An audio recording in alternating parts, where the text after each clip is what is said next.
Without any further ado, I'd like to introduce my new great friend, Danny McKnight, Colonel, United States Army Ranger.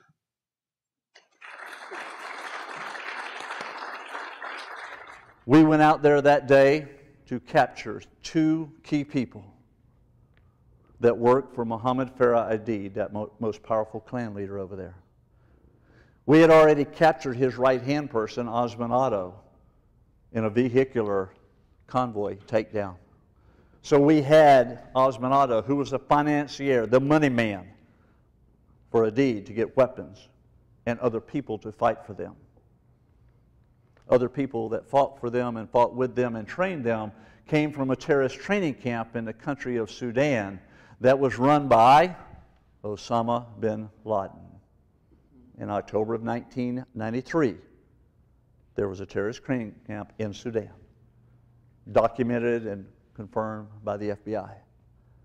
They helped fight against us over there, using RPGs to shoot and bring down helicopters. It was not a great technique. They were working on it there.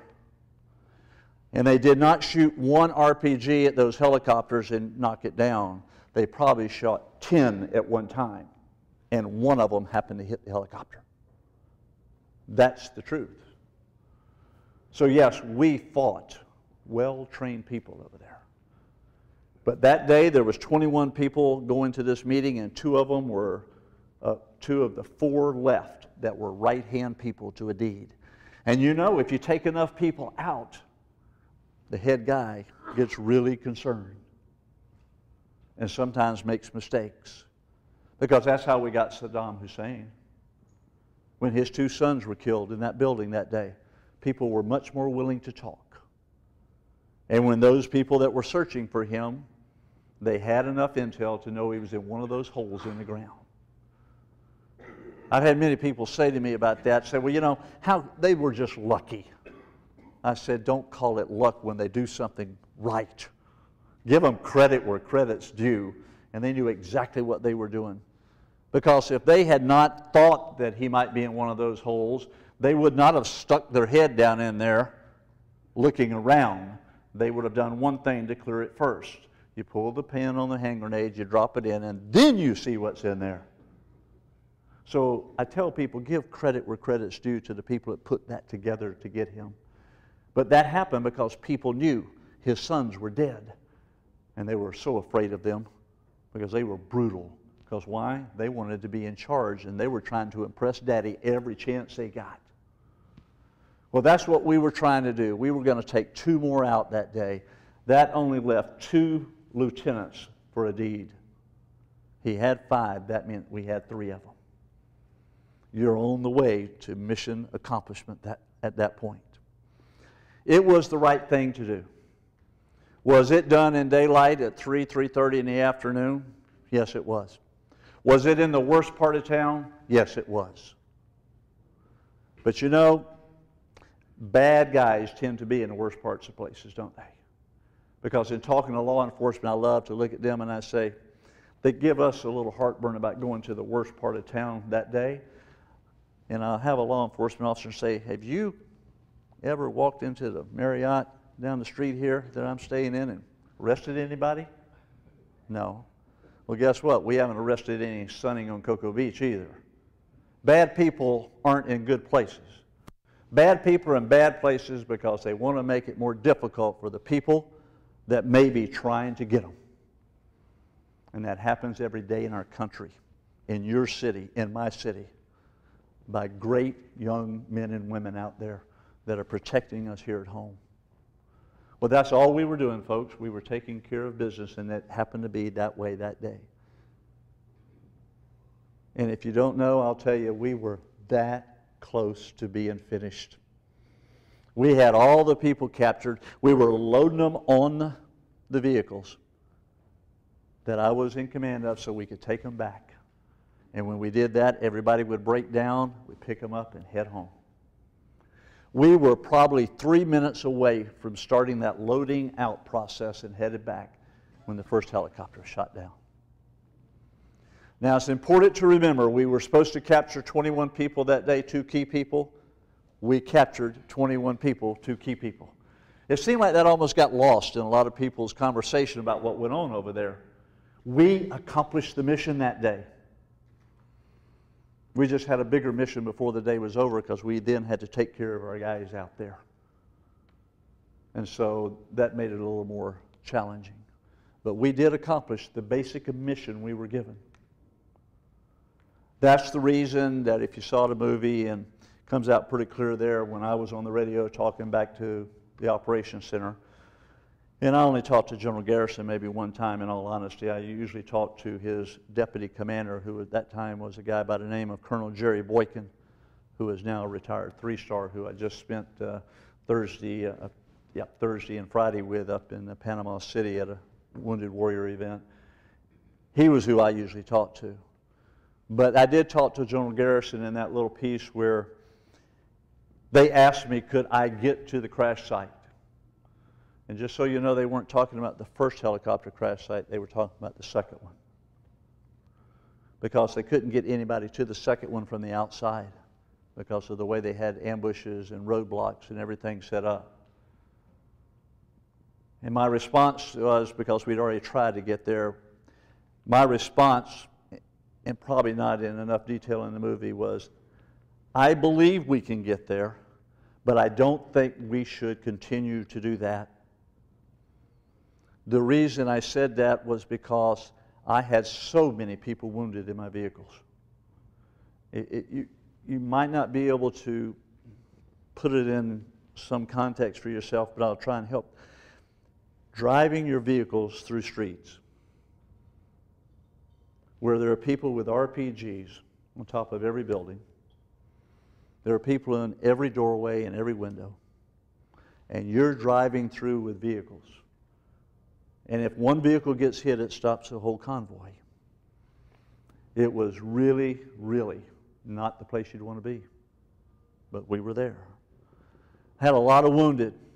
I had some, of course, already killed.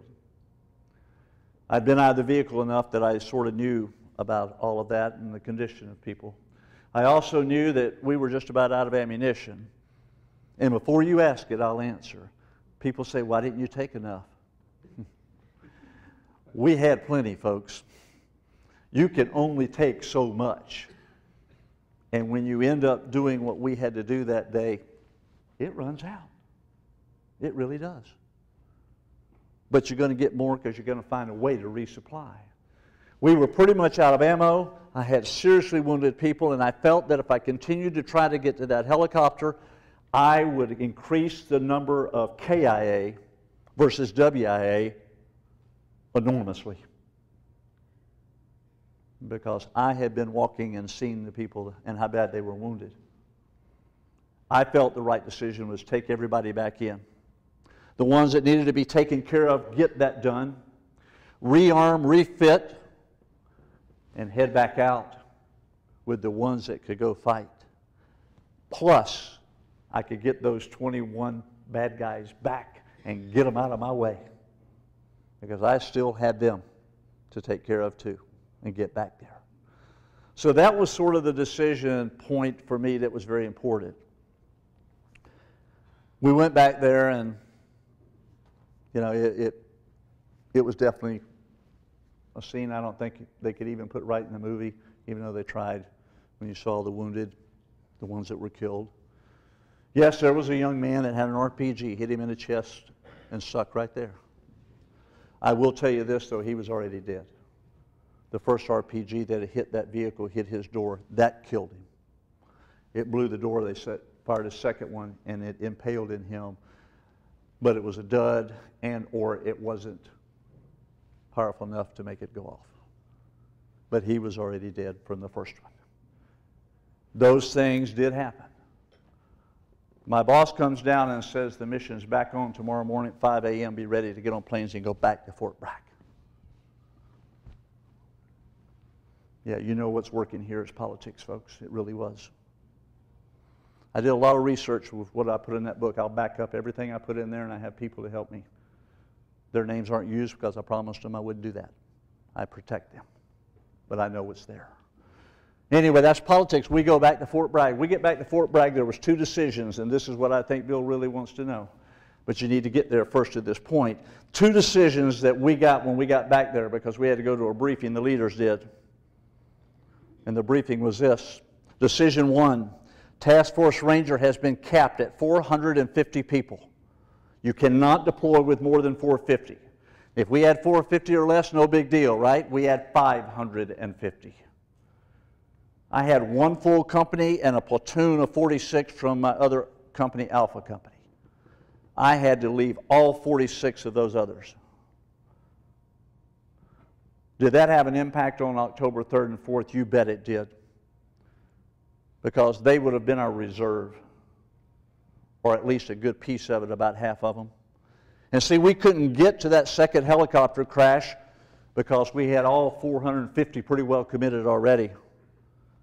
But if I'd had that other platoon, they would have fast roped on top of that second helicopter, and 5 of my friends, I believe, would be here with you tonight. I will tell you this about our young men and women. They're coming home one day. We'll be back home one day.